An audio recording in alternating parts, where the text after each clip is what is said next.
تو میں نے محسوس کیا اس کے منہ سے شراب کی بو آ رہی تھی۔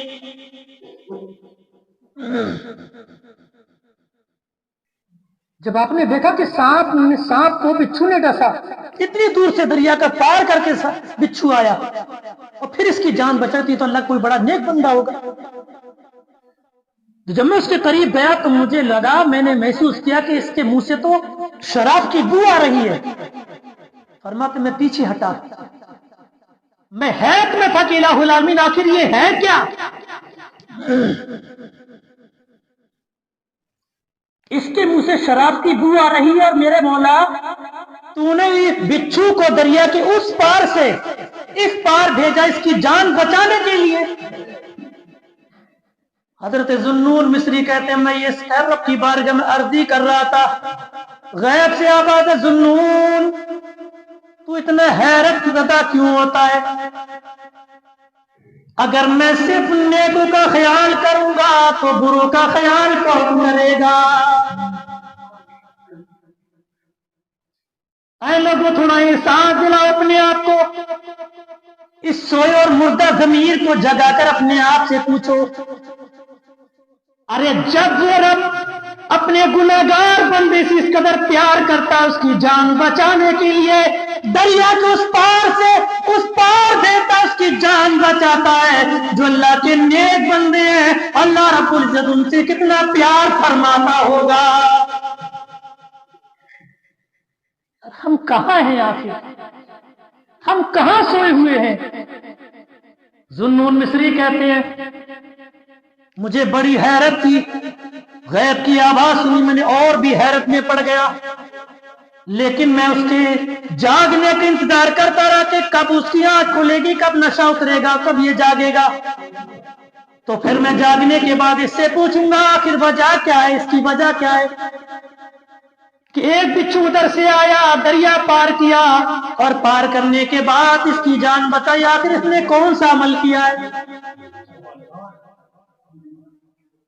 ذوالنون مصری کہتے ہیں شام کا وقت ہو گیا، سورج ڈھلنے لگا، ہوا کے ٹھنڈے ٹھنڈے جھونکے آنا شروع ہو گئے، اس کا نشہ ختم ہوا، اس کی آنکھ کھلی، اٹھ کر بیٹھا۔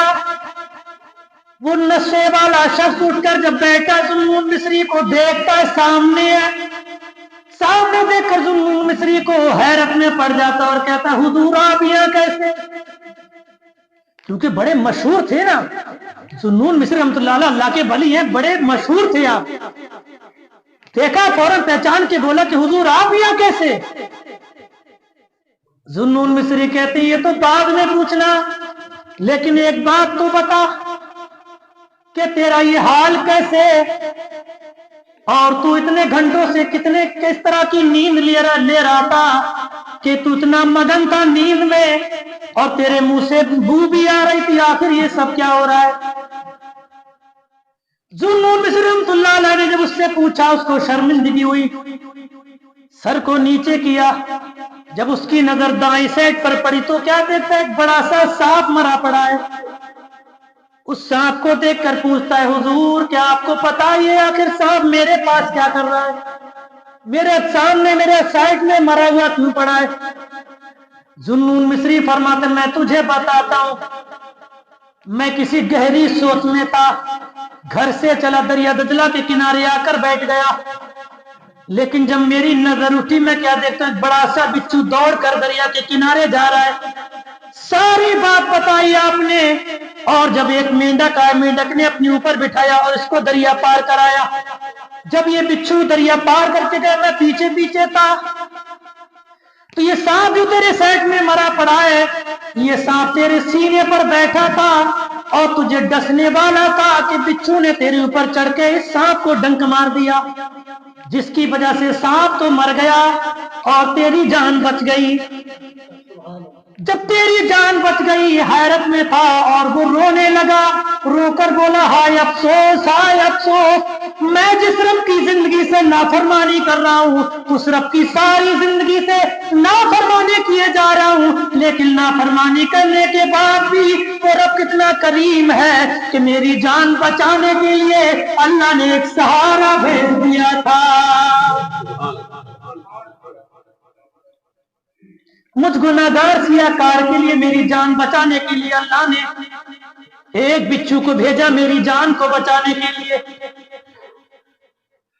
ذوالنون مصری فرماتے ہیں کہ اس نے اتنا کہا اور وہ توبہ کرتے کرتے کھڑا ہوا اور اس نے جنگل کی طرف دوڑ لگا دی۔ فرماتے ہیں جنگل کی طرف اس نے دوڑ لگا دی اور جنگل میں جا کے توبہ استغفار کرتا رہا، اپنی رب کی عبادت میں لگ گیا۔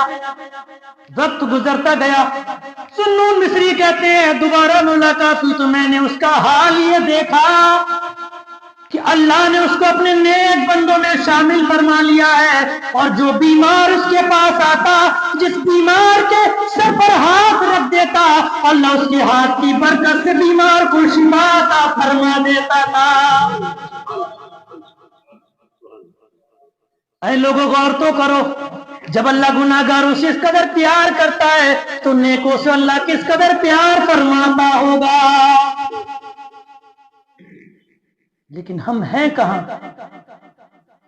آخر ہماری یہ اللہ نے جو چند دن کی زندگی دی ہے، کہ ساری زندگی ہماری برائیوں میں گزرے گی؟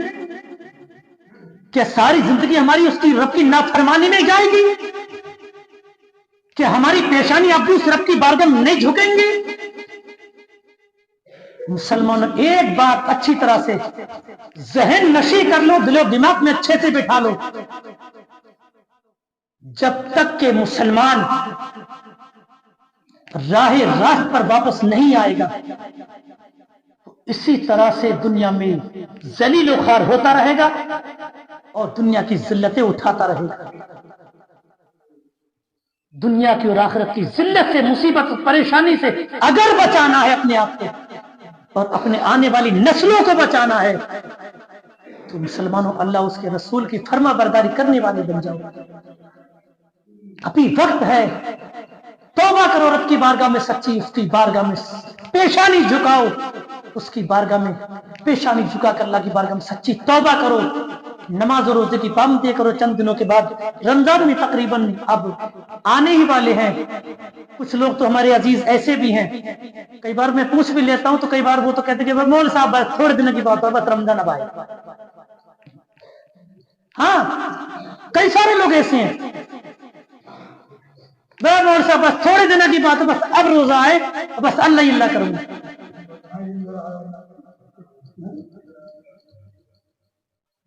سب سے بڑا مسئلہ یہی تو ہمارے ساتھ ہے۔ اگر ہمیں یہی احساس اگر ہو جائے،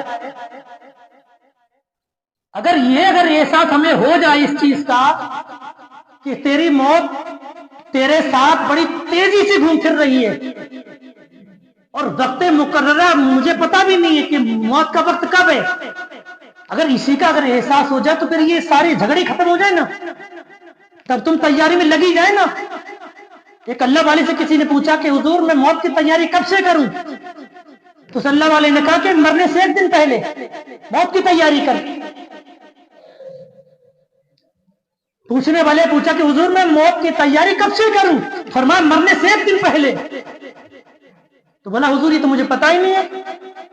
اللہ کا ولی فرماتا ہے ایسا کر، ابھی سے ہی موت سے ایک دن پہلے سمجھ کر ابھی سے موت کی تیاری، اللہ کی عبادت کرنے لگ جا اور اپنی موت کی تیاری کرنے میں لگ جا۔ جب تجھے پتا ہی نہیں ہے تو اب سے ایک دن سمجھ اور ہر آنے والے دن کو موت کا آخری دن سمجھ اور اپنی مرنے کی تیاری میں لگ جا، یعنی موت سے ایک دن پہلے اپنے جانے کی تیاری کر لے، اپنے نیک اعمال کر لے، اچھائیاں کر لے، لوگوں کے ساتھ اچھا سلوک کرنے والا بن جا، اپنے اہل و عیال کے ساتھ اچھا سلوک کرنے والا بن جا، اللہ کی عبادت کرنے والا بن جا، رسول کریم کا فرما بردار بن جا۔ جب تو موت کو، ہر دن کو، آنے والے دن کو موت سے ایک دن پہلے سمجھے گا، جب تیری سمجھ میں آ جائے گا تو تیرے سارے دن ایسے گزریں گے، اگر تو برائی کرنا بھی چاہے گا برائی کرنا پائے گا، رب کی رحمت جوش میں آئے گی، فرمائے گی اے میرے بندے اب تو برائی کی طرف کیوں جا رہا ہے، تو اپنے رب کی طرف آ گیا ہے۔ جب تو اپنے رب کی طرف آ گیا ہے اپنی رب کی عبادت کیے جا اور اپنی جنت کو آسان کرتے جا۔ مسلمانوں ابھی وقت ہے، ہمارے نوجوانوں کو تو میں کیا کہوں، ہمارے بڑے بوڑھوں کو دیکھو، شرم کی بات تو یہاں ہے نا، بہت زیادہ شرم کی بات تو یہ کہ بڑے بوڑھے تک نماز نہیں پڑھتے، یوں ہی گھوم رہا، جمعہ پڑھ لیا نہیں تو جمعہ تک نہیں پڑھتے، اللہ خیر فرمائے۔ لیکن بوڑھا ہو یا جوان ہو، ہر عاقل بالغ مرد و عورت مومن مومنہ پر نماز پنجگانہ فرض عین ہے، رمضان کے روزے فرض عین ہے۔ ہمیں چاہیے کہ ہم سب نمازوں کی پابندیاں کریں اور نماز پنجگانوں اپنے اپنے وقتوں میں ادا کریں۔ اللہ رب العزت کی بارگاہ میں دعا ہے کہ مولا تبارک و تعالیٰ اس مختصر سے وقت میں جو کہا اور سنا، اس میں غلطیاں خامی اللہ تعالیٰ معاف فرمائے اور صحیح سے قبول فرمائے، اور سننے سے زیادہ ہم سبوں کو عمل کی توفیق عطا فرمائے۔ استغفر اللہ ربی من کل ذنب